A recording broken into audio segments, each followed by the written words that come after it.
I'm going to open this morning with a poem. The poet Mark Strand wrote his work, The Coming of Light.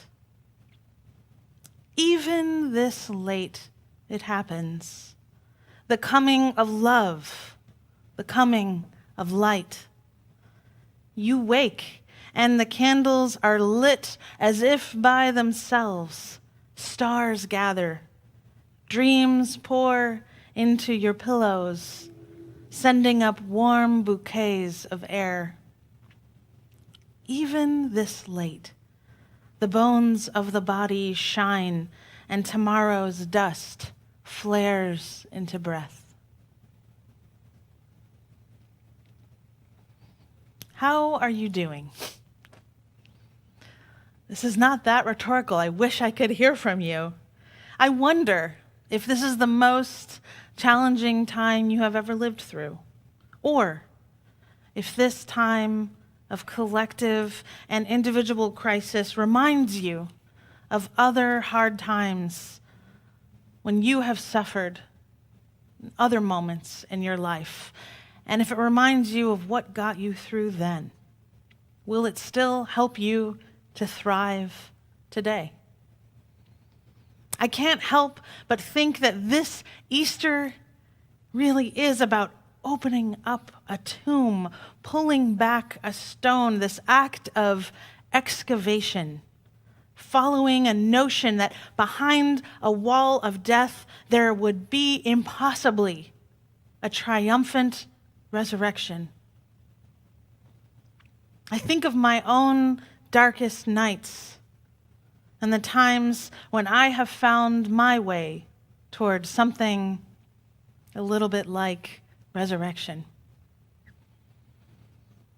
Though I was a joyful and carefree child, at age 10, I suddenly developed a stunning and overwhelming fear of death. It stopped me in my tracks. Now, this was developmentally appropriate for all you child psychologists. Age 8 through 11 is typically when children are able to fully comprehend both the universality and finality of death. For me, I lost interest in all my previous activities in school, in my vibrant friendships. Life had suddenly, all at once, lost its sparkle, its meaning. Each night, I struggled to stay awake, fighting sleep with all my might, fearing that once I succumbed, my eyes might never open again. I was inconsolable, and my Unitarian Universalist working parents of 4, though they tried, were unable to offer much relief or solace in their own agnostic overwhelm. It was a beautiful spring day, much like yesterday, when I trudged to my weekly piano class. I remember the blue skies and flowers blooming just to spite my dark cloud mood. It was all a beautiful lie, I knew it. Everything that lived one day would die. My strict, no-nonsense piano teacher, Anne Monaco, the artistic director of Chicago's Merritt School of Music, well, she welcomed me with a curt, "Late again, Taryn," and immediately demanded my scales. I began to play a few notes, but soon melted into deep, wrenching sobs, slumping on the piano bench, fearing her reproach. She offered me a rare sweetness, asking me what was wrong, and through my hysterical sobbing, I was able to manage a near scream. "I am afraid we all will die." She sat with me for a long time as I cried the most heartbreaking 10-year-old tears. And then quietly, she offered to tell me a true story. See, just 8 months earlier, her husband, the professor, composer, and jazz musician Richard Monaco, who she loved very much, had died of cancer.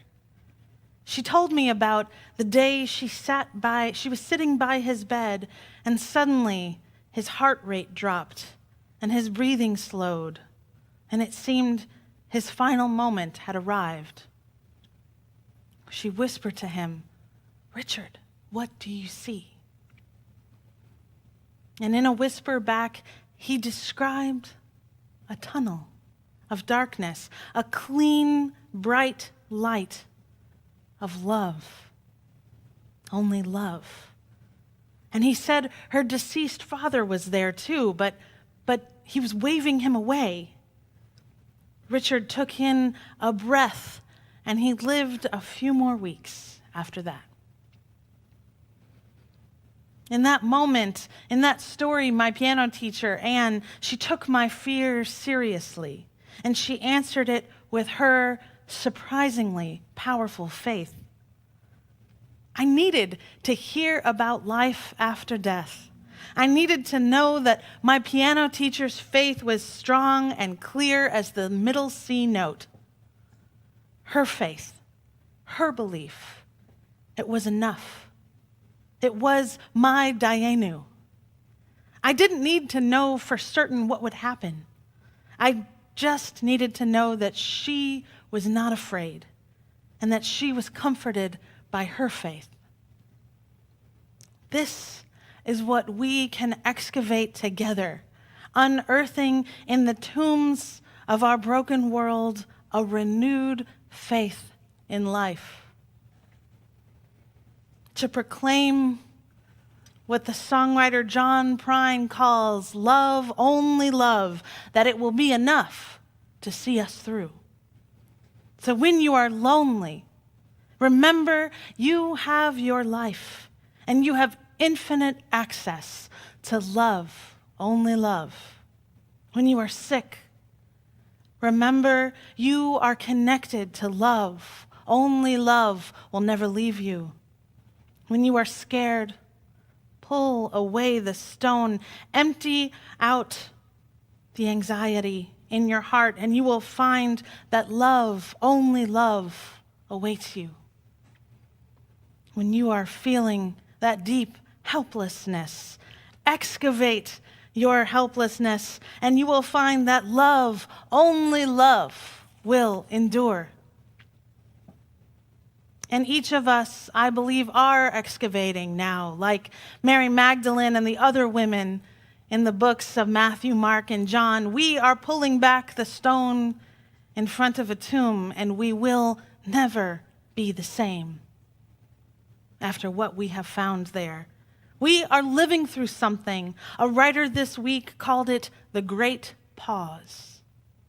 Yes, it is collective trauma, but we are learning the hard way that the pyramids of power we have built, like those Israelites so long ago, will not be what holds us together or cares for us in our times of need. We need a new image, a new design to build for our society, and we are cultivating it now. We are excavating, we are digging into uncharted, untapped soil and bringing forth new life. The Benedictine monk David Steindl-Rast says, our power structures must be replaced by network. And every group, everyone knows that. Monks are by no means the only ones. There are many, many communes and other groups out there that really live network, a network of friends, a network of women who serve, a network of church members. These networks, they are the future. Raimundo Panikkar, one of the great minds of the 20th century, said, the future will not be a new big tower of power. Our hope in the future is the hope into well-trodden paths from house to house. Just these well-trodden paths from house to house. That is the image that holds promise for our future. I guess what I'm saying is that I don't want to go back to the way things were. I am focusing on the tomb because this moment feels so much like we have pulled back a stone to reveal an emptiness. that we are living into what Christians call kenosis, a self-emptying. First, they looked into the tomb and it was empty. This was evidence not of Christ's defeat, but of his supreme power and the power of story across time. That empty tomb came first, just like this empty sanctuary, the empty restaurants, empty museums, empty concert halls, empty airports. Episcopal priest Stephen Paulikas wrote in yesterday's Times that Mahayana Buddhists use the spiritual discipline of meditation to cultivate an acceptance of emptiness, or sunyata, using the Heart Sutra. Emptiness as form. Form is emptiness. This lesson transcends religious divides. Emptiness is not something to fear, but something to explore as a spiritual reality that leads from detachment from self-interest and compassion for the world. And we have emptied the world now. Perhaps we've emptied our lives a little bit. We have unearthed some truths that are now coming out into the light. Do we really still wonder if grocery clerks deserve a living wage? I don't think we'll take them for granted anymore. Now we know those who bring us our food are essential. Our new societal design will be spiritual communal networks, a network of interdependence, the one that Unitarian Universalists have already been tapped into. This is what is being unearthed and birthed and given new life, not a bitter, heartless healthcare system that profits off of surgical procedures, not a prison system that profits off of cash bail, not a detention center system for migrants and refugees, not a student loan structure designed to penalize and keep people working tirelessly to scrape a career together in endless toil. This is, indeed, a great pause.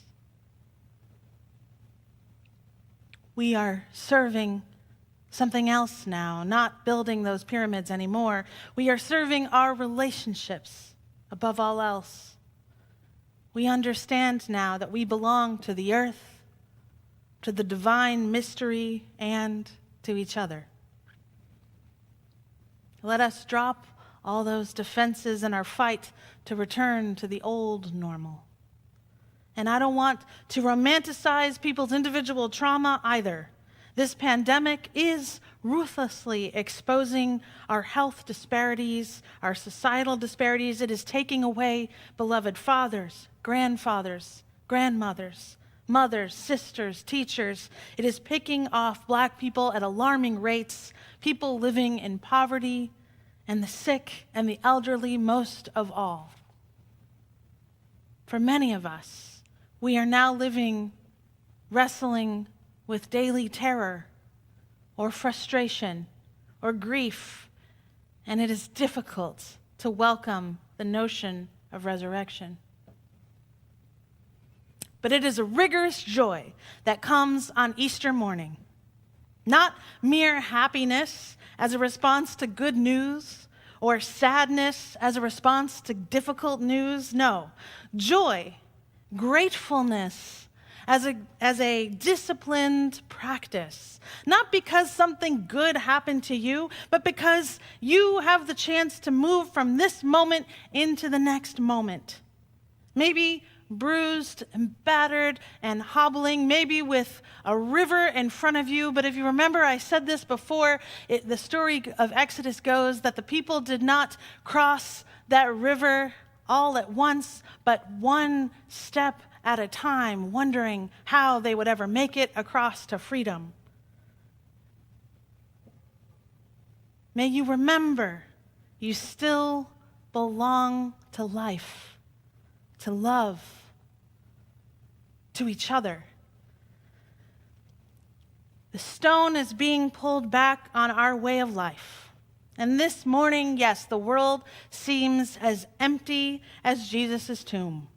The question is, how will we fill it? We will need to excavate this moment for hope, for meaning, for our truth. We will dig out of it. We will need to dig gardens like Liam and his curious garden to cultivate that network of mutuality that we are becoming, a vast, strong network of love and belonging. Only then will we rise to meet the coming of the light. Amen. Blessed be. May it be so.